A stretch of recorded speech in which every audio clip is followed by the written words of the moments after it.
So, hello there, and welcome to the second Night of the Movies podcast. And in these podcasts, I talk about movies, TV, and all things I want for about half an hour to an hour, once or twice a week. Now, this week I originally wanted to do two podcasts, but because of family matters, I've only been able to do this podcast today.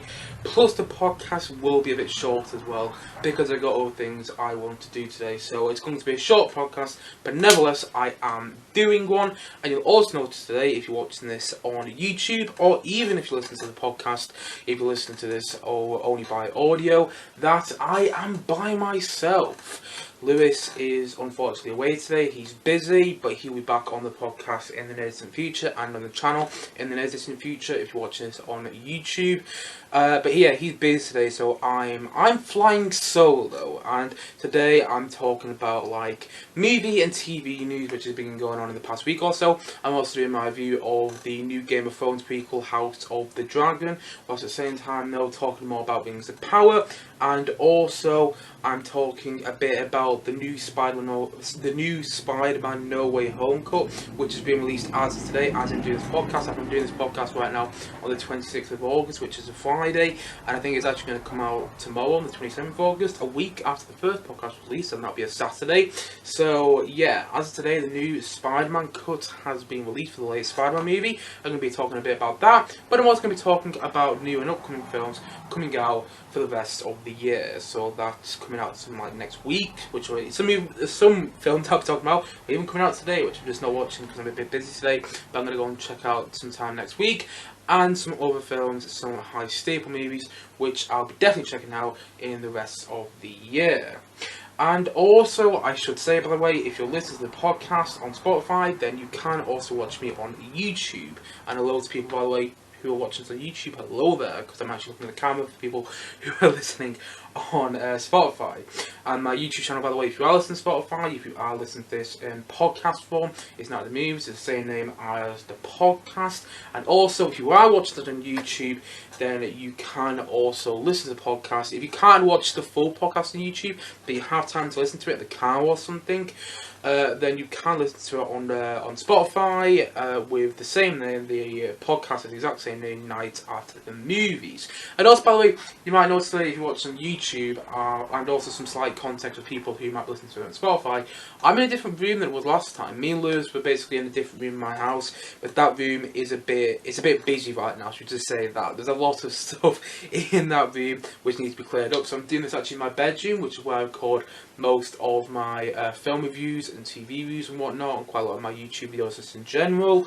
So yeah, I'm doing it in a different room today. I might do it in this room. I might do it in my room quite a bit more in this future. I don't know yet. It depends which sounds better in podcast form, or which sounds better on the channel as well. We'll just wait and see. Maybe I'll go back to the playroom which I was in last time, or maybe I'll stick in this room, but we'll have to wait and see on the channel. And also to say, by the way, yes, I did say it already, but I will say it again, Lewis will be back probably in the next podcast, or the most podcast after that, the very latest podcast after that, and we were talking more about movies and TV, which we're already starting to plan a bit. Like, I've already got some ideas of what we're going to talk about in the near distant future on this channel.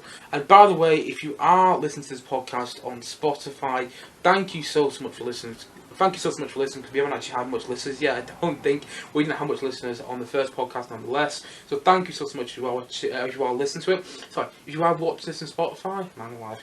If you are listening to this on Spotify, and if you are, do subscribe to the podcast, leave some feedback as well there, because it does help us improve on this channel. Maybe you want the audio to be better. If you do, I want a new microphone, or maybe just want the content to be more to the point, because at the moment I'm rambling on, it's just the introduction. But also at the same time though, yeah, do give us like a rating on Spotify if you are listening to us on there. But also, if you are watching this podcast on YouTube, just to give you another wave there, but still, nonetheless, if you are watching this podcast on YouTube, please subscribe to the channel, like, subscribe, whatever you want to do, and also leave some comments down below, leave some feedback on what you thought of this what you thought of this different type of video, and also what you can improve on, and also, you know, comment about what I'm talking about today, what your feelings on some of the things I'll be talking about, like what your feelings on House of the Dragon, what's your feeling on, I don't know, Rings of Power at the moment, before it's come out, and also what you're feeling things and some of the upcoming movies that I'll be talking about a bit later in this podcast. But anyway, without further ado, let's get into the podcast for today. And like I said before, it's going to be a bit of a short one. And also, it's going to be a bit like my live streams were back in the day, because I don't know if you hadn't subscribed to the channel all the way back in January. I think that's when I stopped doing live streams. Basically, in January and, way back into 2021, I used to do live streams like once or twice a week, and I'd often talk about new movie news and, what's going on in the movie and TV world right now, and some topics I just want to talk about. And that's kind of what I'm doing in this podcast. So that's why I might do many podcasts when I'm just by myself. I kind of prefer not doing it live, because sometimes when I do live streams, I got very nervous and very self-conscious. It's just the way I am, and so I kind of prefer doing it on a podcast form, because I don't feel as much pressure, because I kind of felt a bit pressurised as well, and I don't feel I'm under as much pressure. And also, if anything goes wrong, I can just edit out, so there you go there. But yeah, I do kind of prefer doing these in a podcast sort of form, because it just makes it a little more less anxious for me. It just makes it less anxiety-inducing, if you want. There's a little a little deep dive into who I am, but still, nonetheless, back onto the topic for today. So it's kind of like my live streams used to be like on my channel, and like I said before, I'm talking about TV news which has happened this week, and also some things which are topical right now. So one of the things I'm going to be talking about in this podcast, let's get straight in there, is the fact that Shazam 2, Shazam Fury of the Gods, and Aquaman 2, Aquaman The Lost Kingdom, have both been sadly delayed. I am looking forward to these movies. I've got to admit, I'm not huge on comic book films. I've spoken about that a lot on this channel. There's some out there which I adore to pieces, and there's some out there which I'm not too fond of. But I'm kind of fond of the DC EU, if you will. That doesn't include films like The Batman or Joker. I'm talking about films like Wonder Woman, films like, Zack Snyder's Justice League. I was about to say Justice League theatrical cut. No, that film is shite. But at the same time, though, I'm also a huge fan of James Gunn's Suicide Squad. I'm also a huge fan, well, not a huge fan, but I'm a fan of the first Aquaman movie. And I'm a huge fan of the first Shazam, and so on and so on and so on. There's some DC EU, DC Extended Universe movies, which I'm not the biggest fan of. Like, I'm not the biggest fan of Man of Steel. I don't think it's a bad movie, it's just not really for me. And I'm also not a big fan of Batman v Superman, although I don't hate that movie. And like I said before, I'm not a big fan of the theatrical cut Justice League, which came out in 2017. And also, is there any other movies? Oh, Wonder Woman 1984, I wasn't the biggest on. Again, I didn't hate that film. It didn't really click for me. But nevertheless, there are some DC movies, like I said before, like Shazam, which I really enjoyed. So naturally, I was really looking forward to Shazam 2. Shazam Fury of the Gods, as it's called. But it has been delayed until March, I think, 13th next year. Which is a bit of a shame, because it's meant to come out like 1st of January next year, which would have been great. Like, we would have just literally had, Knives Out 2, then Avatar 2, and then a bit of a breather after Avatar 2, which is going to be a bit of like a long James Cameron heavy movie, probably. You're going to get Shazam 2, and that would have been a lot of fun, but at the same time, no, we're not going to get any more in January, and we're going to get it in March, which is a bit of a shame, because I want to see the film. I really want to see it, and the last Shazam came out in 2019, and we've had to wait this long for the second Shazam. And, I kind of want to see this film now. I really want to see it. I'm ready to see it, and it's not coming out for a while. And I've seen that trailer. I didn't love the trailer for this Shazam movie, but I'll say the first Shazam. Pardon me there. I was about to say the first Shazam. No, I didn't love the trailer for the second Shazam movie, but I did like it. I must admit, my biggest problem with the trailer, and this is just me, it's just a personal thing, it has a rap song in there. I think it's a rap song by Eminem. I'm not a fan of Eminem, I've got to admit. I've got nothing against him, I've got nothing against rap in general. It's just, it's not my genre of music. I'm more into rock and, soft rock and that sort of thing, like ballads and things like that. That's probably my sort of music. And also I'm a huge fan of like John Williams' musical scores, with Spielberg movies, but anyway, that's neither here or there. But yeah, just music wise, I'm not the biggest fan of rap songs, and I really don't like when they use in trailers.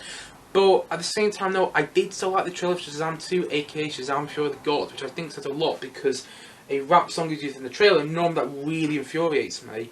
But actually, I still like the trailer, which I think tells you how good the film looks, at least for me personally. So I'm looking forward to Shazam 2, Fury of the Gods quite a bit, but unfortunately I have to wait longer now. But also, Aquaman The Lost Kingdom, aka Aquaman 2, has been delayed as well. And this delay is a bit big, like Aquaman 2 was meant to be coming out They're meant to be coming out with Shazam's now coming out. It's meant to be coming out March 2023. Now Aquaman 2, aka Aquaman The Lost Kingdom, is coming out March 2023. No, it's coming out December 2023. How long are we going to have to wait for that movie as well? It's ridiculous. I swear, originally, Aquaman 2 is meant to come out December 2022. And obviously the pandemic delayed things, and that's completely understandable. You know, no one saw the pandemic coming and things like that. It's fine that films got delayed, but at the same time now, the first Aquaman is kind of like a guilty pleasure for me. I don't think it's a good movie whatsoever. I think objectively it's quite a bad film, to be honest. But I kind of love it because I had such a good time watching it when I saw it in the cinema, and like I'm not sure why. And I've seen bits of it since. I haven't watched the full film since I saw it in the cinema back in 2018. But I remember sitting in the cinema watching Aquaman 2. Sorry, watching the first Aquaman. My head's a bit all over the place today. I've got to admit I'm not feeling the best, but still, nonetheless, back to what I was saying. I remember being in the cinema in 2018 watching the first Aquaman and just kind of going along with it all. I didn't think it was amazing or anything like that, but I kind of loved it, to be honest. I've got to admit, watching it in the cinema, it was a weird feeling like, I'm kind of going along with this. Didn't expect to, but I kind of am. So, I kind of want to see the sequel though, because it's only going to get big, and that first Aquaman is a big film. And I just want to see how it's going to get bigger though. I want to see more Jason Momoa as Aquaman. I just want to see these things. I loved him in Zack Snyder's Justice League, and I want to see more of him as Aquaman. I loved him in the first Aquaman as well. And also, by the way, these delays for these DCEU movies mean that Black Adam, the new Dwayne Johnson DC film, which is coming out in October, I think, is going to be the first DCEU film to be released since the Suicide Squad. Like, I know the Batman came out earlier this year, and I love the Batman. It's my second favourite film of the year so far. But the thing is, though, the Batman is not in the same world as, like, Wonder Woman, Aquaman, The Flash, and so on and so on. It's in a different... It's an Elseworld thing. It's just separate. It's its own entity, kind of like Joaquin Phoenix's Joker film was, which is one of the things I love about the Batman. And so we haven't actually had a film in the DC universe, in that same universe, as Aquaman, as The Flash, as Wonder Woman, as the Suicide Squad, since the Suicide Squad came out, which is kind of sad when you think about it, because the Suicide Squad came out last August, not even this August. It came out August 2021. And now we're going to have to wait till October 2022, October this year, to see where the DC universe goes. I know we have the Peacemaker TV show, which is a spin-off of the Suicide Squad, by the way. I know we had that in January, but we haven't had a cinematic release in the DC universe. That's what I'm saying. Like, I've heard Peacemaker's great. I saw the first episode, just haven't seen the rest of it yet. I did enjoy the first episode, but I want to see where going through that. I better go back and rewatch it sooner rather than later. But at the same time, though, we haven't had a DCEU film in the cinema for a very long time. By the way, I'm saying DCEU like that because you might get it mixed up with the Batman. Like I said before, the Batman's just a DC film. It's its own entity, whilst, you know, films like Wonder Woman, The Flash, which hasn't been released either, which will actually be released as another matter entirely, the Suicide Squad, Zack Snyder's Justice League, they're all part of the DCEU. And I just want to kind of see more of them. I've got to admit, I've enjoyed more films in the DCEU than I enjoyed Marvel movies. I kind of like how they're all their own things. I've got to admit it there. But anyway, I was really looking forward to both those movies, and it's just a bit of a shame that they've been delayed. Anyway, moving on to the next topic, because I had a small break there, so I just want to make sure I'm still recording the camera, because again, this is only my second podcast. I should still say that things might go wrong. I do apologise if the audio isn't the best, or the camera isn't the best, or just something goes wrong in this podcast. It's bound to happen, and I do apologise if it does. It's only my second podcast, and like I said before, things can go wrong, and so I am sorry if they do. Let's get into my second topic for today, though. House of the Dragon. So I finally got around to watching the first episode of the new Game of Thrones prequel. And I'm not going to give a big long review of this like some people have been doing, because it's only the first episode of the series. But the reason I want to talk about it is because I was pleasantly surprised by it. I should provide some context. I really didn't like the end of Game of Thrones. I'm not really sure who did, to be honest. I thought it was probably the worst ending to a television series I've ever seen. Pardon me there, by the way. I just thought it was so bad and so disappointing. And the thing is with House of the Dragon, I wasn't really that excited about it until I saw the trailers, and then the trailer, they screamed Game of Thrones to me, and I'm like, okay, got a great cast in there, Risen fans, Matt Smith, Olivia Cook, what's the other one, Paddy Considine. I want to see this series now. You've got a great cast, you've caught my attention, and I finally got around to watching a couple of days ago, and actually it impressed me, I've got to say. There were some really good moments in there, which I really liked. I love Matt Smith's character, what's it, Daemon Targaryen. I think he's a great character. I can't wait to see where they take him. I don't think he's going to be the villain.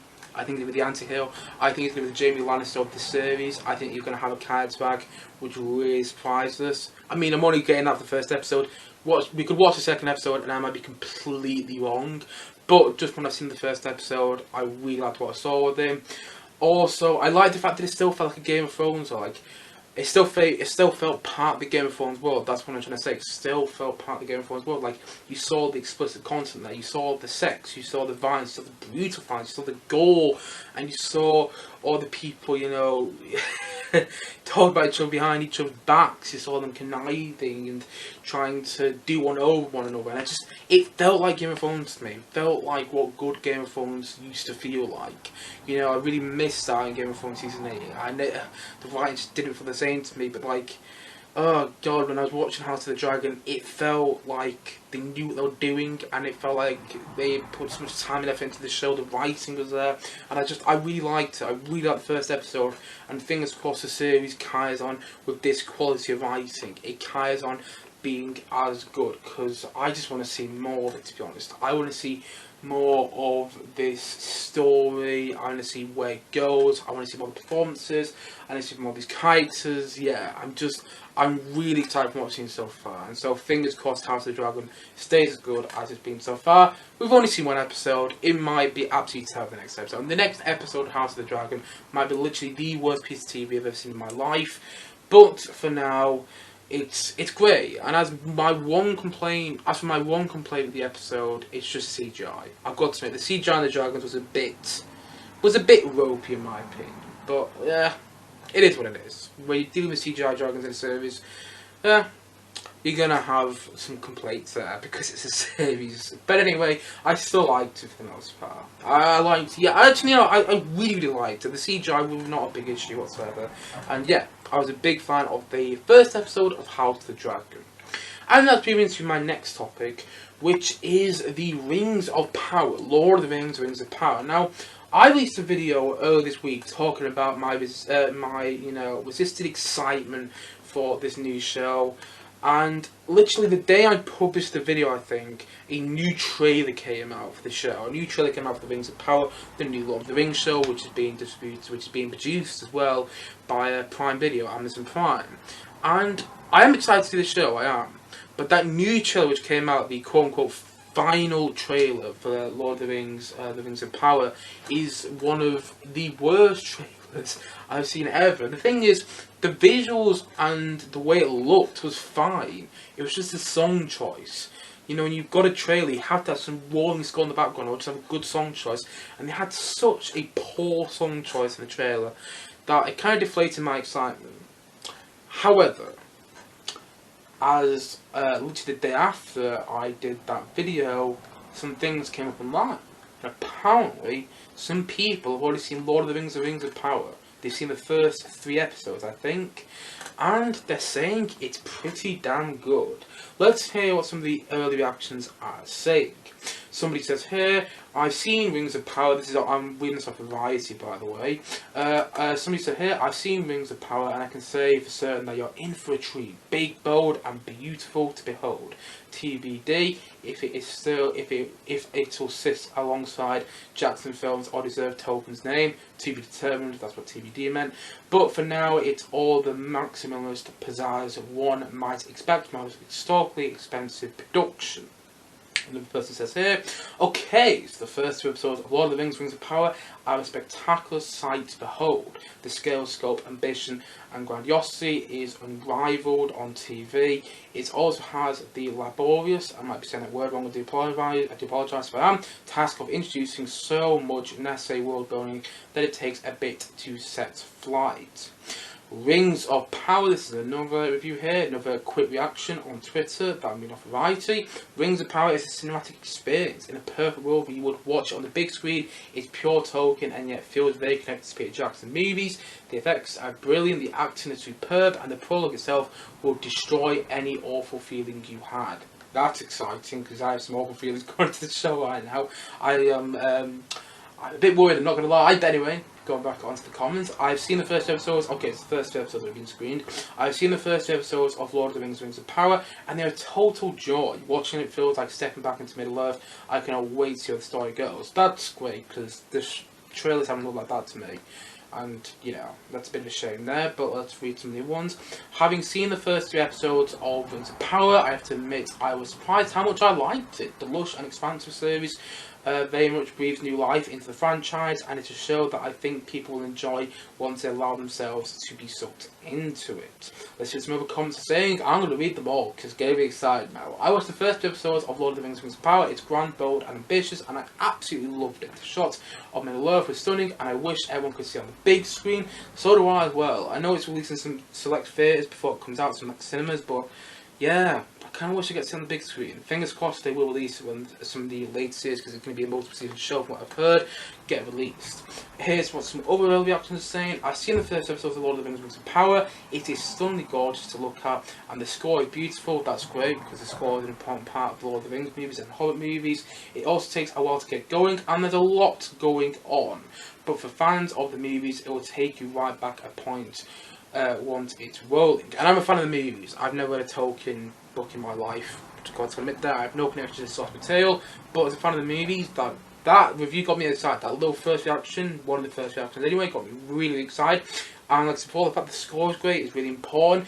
And apparently, from a couple of reviews are saying this, it takes a while to get going. But so does Game of Thrones as well. And I do think the best series do, because it can set the scene and really get you invest in the characters and invest in the world you're watching. So I'm all for that if that's the case. Some other reviews are saying here, I've seen the first episode of Rings of Power. I really dig it so far. It's slower and I'm saving all the build. Beyond a couple of cheeky nods, it's not trying to be Jackson's trilogy. It's standing apart on its own, and I'm so excited to see where it goes. Again, another positive review. Here's another one here. First impressions of Lord of the Rings: Rings of Power. Vivid, it's just got a list there. It's got a list of words where people described what they thought of it. Vivid, highly cinematic, enriching, earnestly heartfelt, bit outside the box, ready to win your heart, ready to start hardcore lore debates. Everyone wins. There you go there, because there's some Tolkien fans which are really not happy with what they've seen so far. Let's see what some other reviews are saying. The last couple here.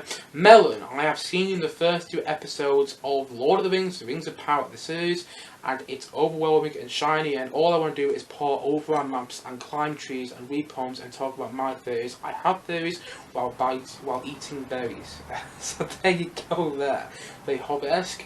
This is just to say, last review here by the way, this is just to say that I have seen the first two episodes of Lord of the Rings: Rings of Power, and I'm bastening down the hatches to prepare my old and yet also new hyperfixation. I might be saying one of the words wrong there, and I do apologise, but you get the point. They're all positive, all overwhelmingly positive. You know, they're all really good reviews, which is great. I was worried about the show. Like, it's the most expensive TV show of all time. Like, $250 million being poured into it overall, which is crazy. Like, $50 million an episode. It's wild, and the fact that it's getting all the good reviews, I think, is great, because, yeah, I want to see this show be fantastic. I want all those people, all those naysayers online who just constantly make bad video after bad video after bad video about how, you know, how bad the Rings of Power is going to be. I want all them to be proven wrong. I want to be proven wrong. I made a video the other week, this week, sorry, I made a video this week on Wednesday, saying about how I'm not as excited for Lord of the Rings of Power as I want to be. But I want to be proven wrong. I want to go into it, you know, with my with my hesitant excitement and just love it to pieces. And fingers crossed that's what happens, because right now I am worried, but at the same time, no, those early actions have got me excited. And yeah, I'm excited to see it now. I kind of am, because I'm hearing some great things about it. Yeah. It's a good time to be a fan of Game of Thrones or Lord of the Rings, I suppose, because they're both going to be on at the same time, and fingers crossed they're both as brilliant as each other. But anyway, let's get into my next thing which I'm talking about in this podcast. And that is the new Super Duper Cut. I'm pretty sure that's what it's been called, by the way. It's a bit of a cheesy name. The new Super Duper Cut of Spider-Man No Way Home, with apparently 50 minutes of extra footage, which has now been released in some cinemas. I think of the day, as I think it's been released in some cinemas today, as I'm recording this podcast. I don't know if it's still in the cinemas when the podcast comes out. I don't know. To be honest, I don't really care. I don't know why Sony is doing this. It does really feel like just one big cash grab. Like, don't get me wrong, I know every single big blockbuster ever released is a cash grab. Hence, why they make big blockbusters. Like, most of those are cash grabs in general, unless it's like a really small independent student movie. The chance that it's a cash grab made to make money. So, hence why, by the way, hence why you never really see, sequels to films that bomb really badly, or if you do, it's not on a streaming service, or it's just on these, like, it used to be straight to video, like Lion King 2. Although Lion King was a big success, Lion King 2 was straight to video because they didn't think it would be a success whatsoever, or not make as much money. Went a bit off topic there, don't really know what's going on, but still, nonetheless. Yeah, Spider-Man No Way Home, they're just re-releasing the cinemas, and it just feels like it's one big cash grab. Like, it just feels like Sony want to get more money from this movie. It already became one of the biggest movies of all time. The original cut did. Can we just leave it at that? Can we not see what Bohemian Rhapsody did? Like Bohemian Rhapsody, in the DVD release, they had a version of the film. And pardon me there. They had a version of the film where they had like 50 minutes. They had 50 minutes added on. Pardon me again, sorry, 15 minutes added on to the Live Aid sequence towards the end, which I thought was a great way of doing it. They didn't have to re-release it in cinemas, they just added the 15 minutes on in the DVD release, and that was fine, and I think it worked really well, and I don't understand why Sony couldn't just do that Spider-Man No Way Home, and it's a bit annoying that. Like, I got to admit, the reason I'm talking about No Way Home right now is more because I like a retrospective review of it. Like, I've got to admit, when I saw No Way Home, I loved it. I thought it was great. But since I've kind of gone back on myself a bit on the film, like, I still enjoy it. I still think it's okay. But I watched it again recently. I've seen it about 4 times now. And I watched it again not too long ago, a couple of weeks ago. And I was going to make a full-blown video on it, but I just, I couldn't really be bothered. I don't really like talking about why I dislike something on the channel or why I dislike something on the podcast that much. I don't like constantly criticising something or constantly shitting on something because, there's so much people out there who love this sort of thing, and also it's a bit of me, it's a bit of the pot calling the kettle black. In my Lord of the Rings of Power video where I talked about why I wasn't excited for the Rings of Power as I wanted to be, I did say that, I said in that video that when I'm talking about something I dislike, I make 1 or 2 videos about it the most, but I made quite a few videos talking about my annoyance with Marvel in recent years, and so it is a bit of the popcorn that get all black, but just, stick with me a sec. I just want to say that I think No Way Home's okay, because, like, I've seen some people online, and I understand why they're saying this, I do, especially like the biggest Spider-Man fan in the world. I've seen some people online say that they think No Way Home is one of the best made films of all time, and I just want to show them some of those classics from like the 70s, the 80s and the 90s, or even like the early 2000s, even like the 2010s, or even some movies from the past couple of years, or even some movies from this year as well, and just show them what some fantastically made movies look like. Like, No Way Home is an enjoyable film, but it's not that well made, not in my opinion anyway. Like, there were some obvious moments, like when you see Tobey Spider-Man meet Alfred and his Doc Ock again, when you see them reunite, clearly they weren't on the same set. There's some obvious moments like that in the film, where clearly they didn't have the actors on the same set together, so they just kind of filmed them on two separate sides of the world. Like, I remember seeing an interview with Benedict Cumberbatch saying in that scene where he says, Barry spoilers here, but the scene where he says goodbye to Spider-Man, he was in London and Tom Holland was in Atlanta in America. They were in two separate countries. So it's just the fact that it feels like that in the movie as well, and I feel like people's perceptions of contemporary cinema are being shaped by Marvel movies, whether it's Spider-Man No Way Home, whether it's Avengers Endgame, or whether it's just Marvel content in general. People are looking at these Marvel movies as like the only source of cinema out there. But the truth is, And this is true of all comic book movies as well. But the truth is, there's so much other comic movies out there. But what I meant to say was there's so much other cinema out there as well. Like Elvis is my favorite movie of the year. I wanted to see some of those MCU fans, just wanted some of those comic book fans.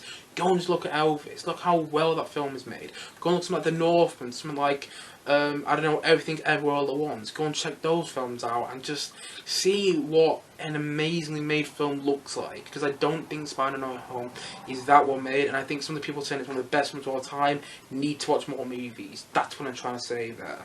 And it annoys me. And you know, again, that's a bit of the popcorn that get all black, because one of my favourite movies of the year is The Batman. It's my second favourite film of the year. That's a comic book movie.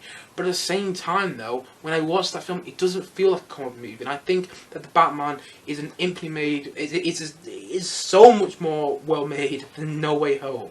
I really, really do. And looking back on No Way Home, you know, 8 months after it came out, I think it's an okay film. It's watchable. It's fun. But it's probably not a film I'll be returning to ever. I've seen it enough. And unless I hear that the super duper cut with 15 minutes of extra footage has, you know, scenes with Willem Dafoe's Green Goblin or scenes with Tobey Maguire's Spider-Man, then I probably will never watch it. And by the way, sorry if you're watching this on YouTube, you can hear some sound effects. I can hear the phone going in the background. I'm not going to go and pick it up because I'm doing this podcast right now. But yes, you get the point I'm making. I don't know.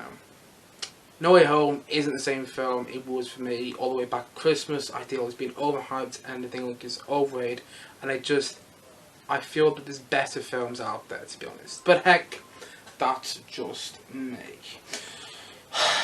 But let's finish on a positive note. Let's finish on a positive note with this podcast.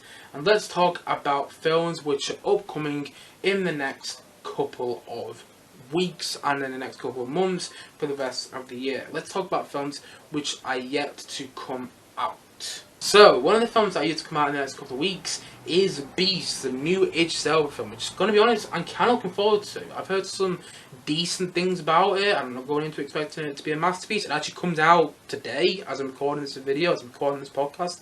It comes out the day I'm recording this podcast, but I'm not going to go watch it today. I'm probably going to watch it over the weekend or something like that if I get the time, and I'm kind of looking forward to it. It's meant to be quite a bit of fun, and I think it could be. You know, I'm not expecting anything amazing, but fingers crossed it delivers. Another film that's coming out in September, which I'm really looking forward to, is a new Olivia Wilde film, Don't Worry Darling, which looks like it looks great. It looks like a kind of like psychological sort of thriller.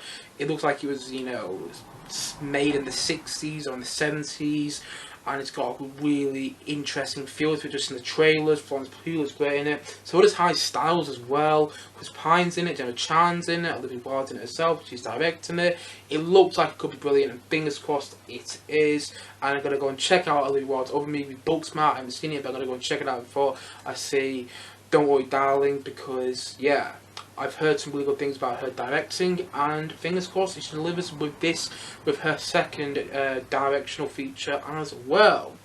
And also another movie that's coming out in the next couple of months, which I feel some people will be looking forward to more than me, is Disney's live-action Pinocchio remake. I saw the trailer.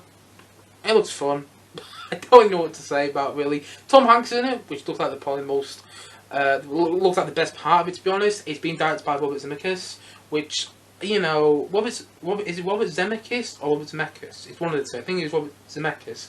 I think he's a good film director. He's got some stinkers in his filmography, though. But to be honest, I kind of like films like The Polar Express. I must admit, I did kind of like The Polar Express, which he made with Tom Hanks. He also directed Castaway, directed Forrest Gump.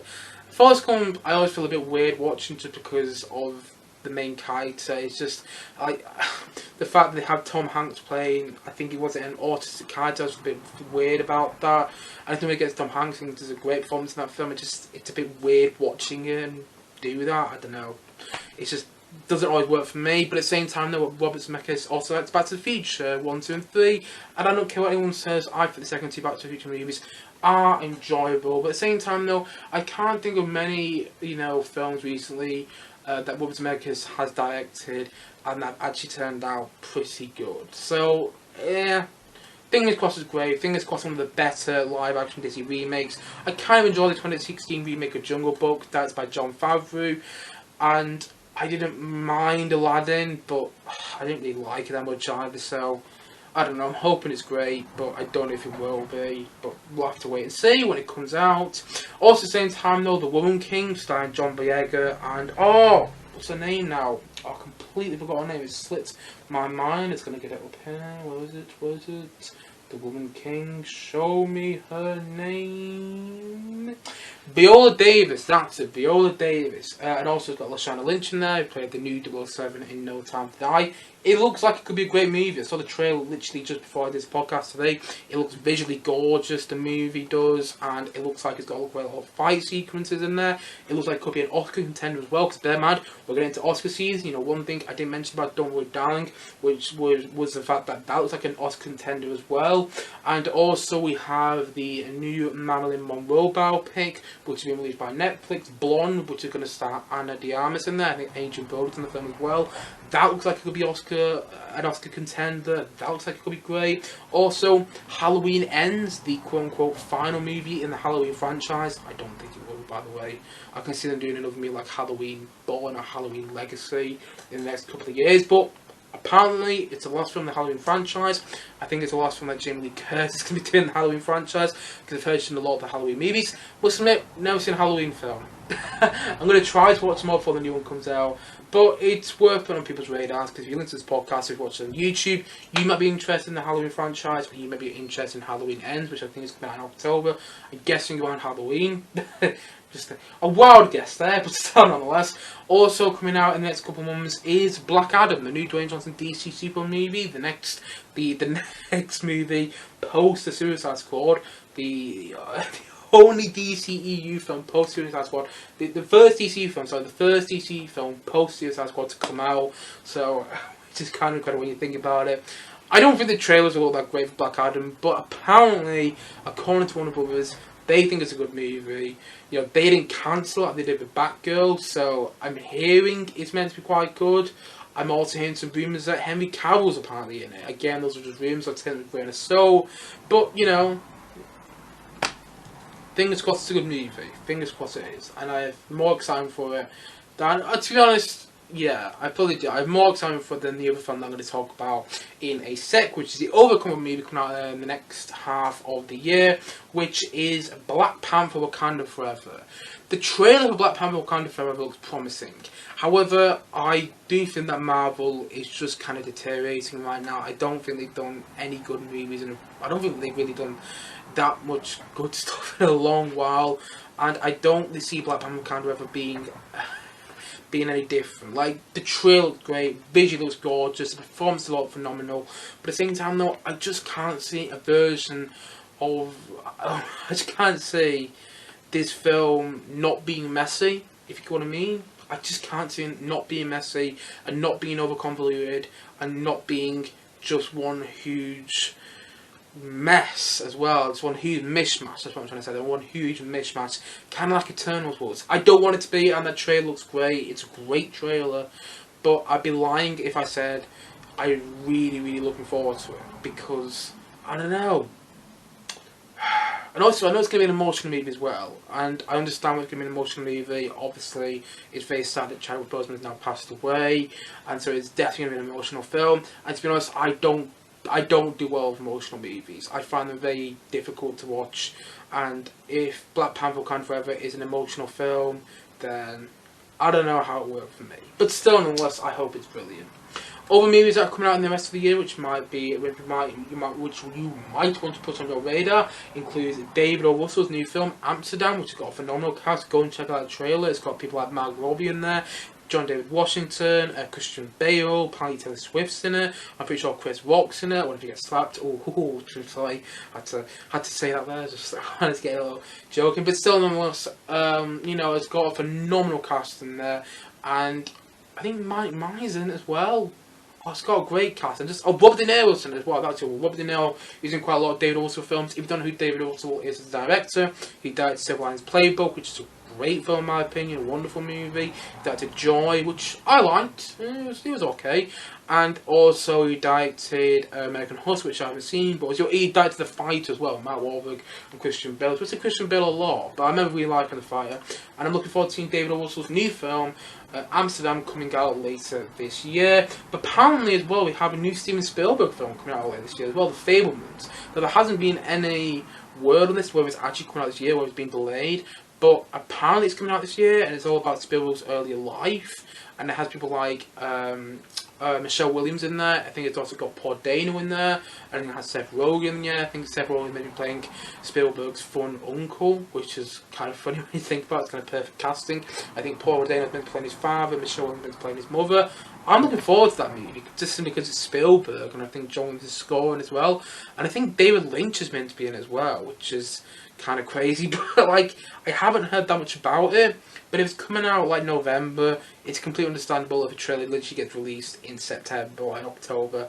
It's what could happen in an Oscar bait movie, and I can see Spielberg's next movie about his younger life being Oscar bait, definitely. Much like I can see Amsterdam as well, which is the film I was talking about, the new David O. Russell film being Oscar bait as well.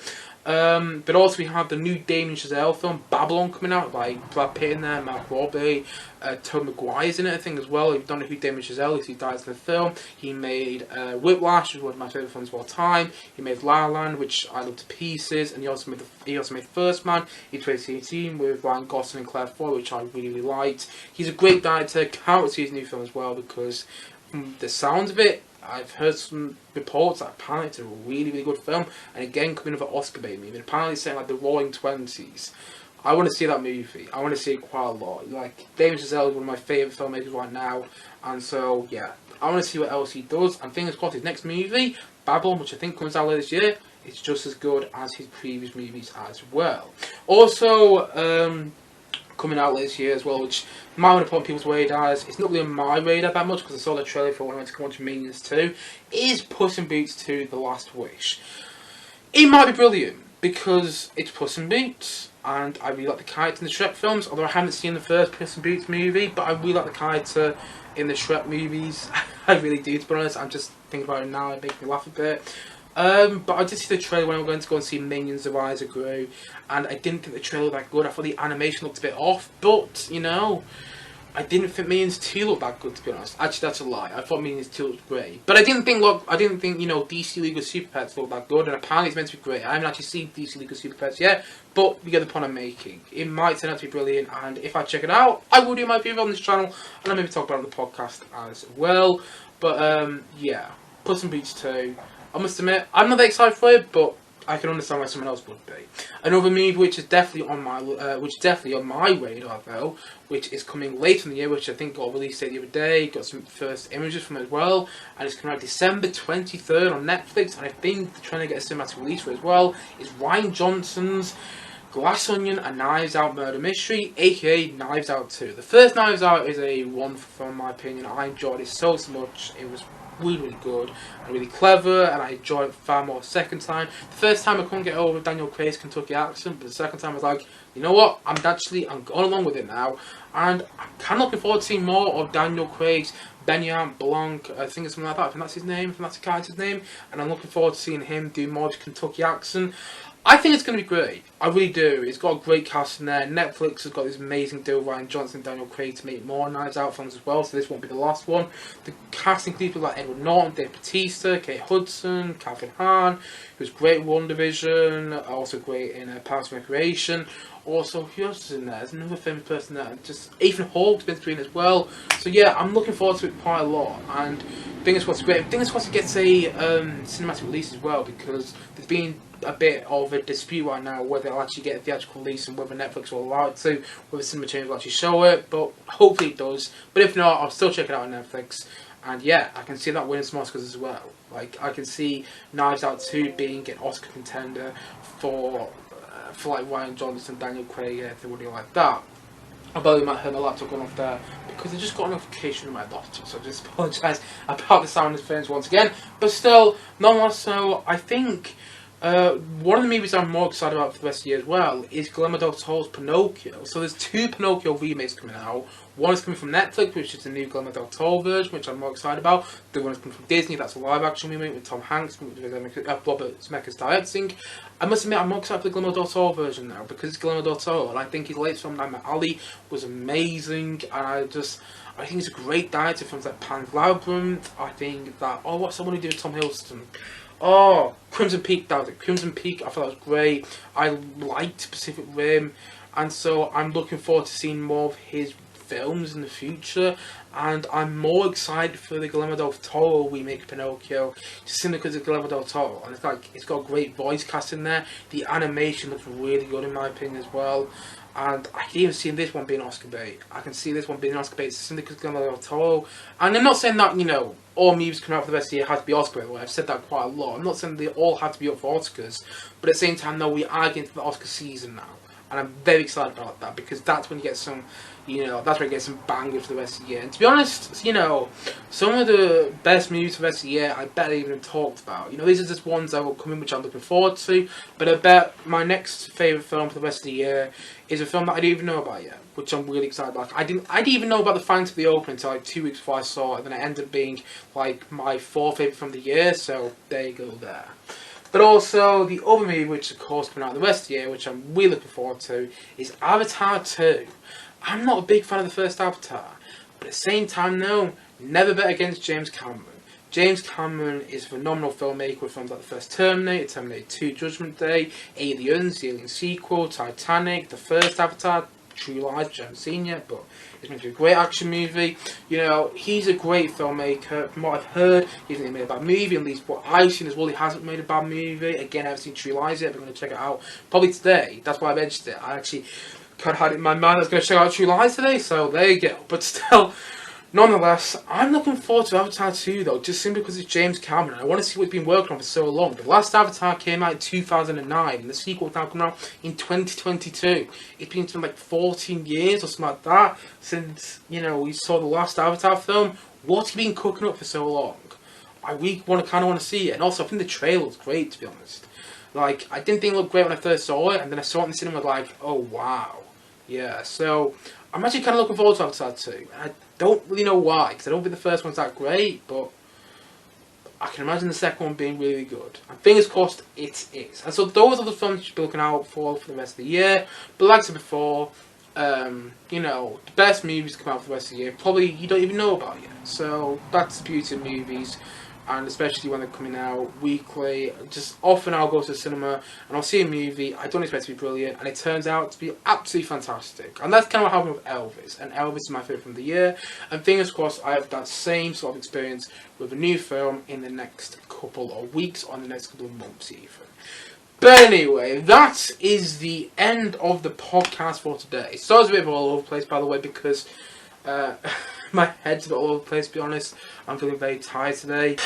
Right, so my camera just went off just as I was wrapping up this podcast. It literally just ran out of battery, and I'm recording it for YouTube, so I don't even know if it's words now, but, there you go.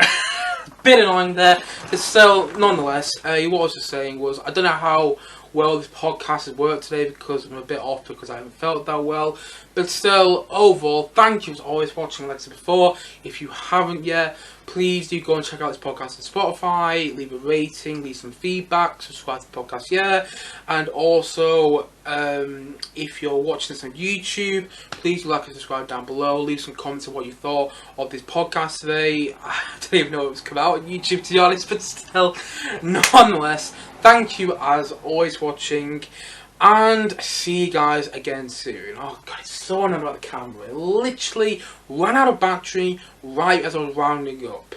That is so annoying.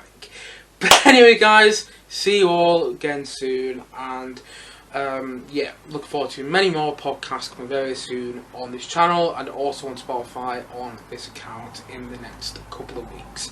See you all again soon, but bye for now. Bye!